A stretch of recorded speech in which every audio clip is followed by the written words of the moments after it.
দেবী দুর্গা মায়ের মন্দিরের সামনে দাঁড়িয়ে গজরাজ সুর তুলে প্রণাম জানিয়ে পুনরায় আবার জঙ্গলে ফিরে গেল। অবিশ্বাস্যকর হলেও ঘটনাটি সত্যি। তো দেখুন সেই সুন্দরময় দৃশ্য।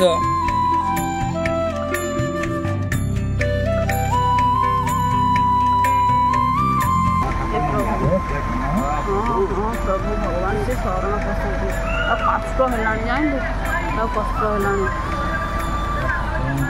হাতিটি 2-3 দিন ধরে প্রায় লোকালয়ে ঘোরাঘুরি করতে থাকে এবং ওই দিন জঙ্গল থেকে বেরিয়ে রাস্তা ধরে আসার পথে দেবী দুর্গা মায়ের মন্দিরের সামনে এসে দাঁড়িয়ে সুর তুলে গজরাজ মা দুর্গাকে প্রণাম করে গ্রামের পাশ দিয়ে পুনরায় আবার জঙ্গলে ফিরে গেল।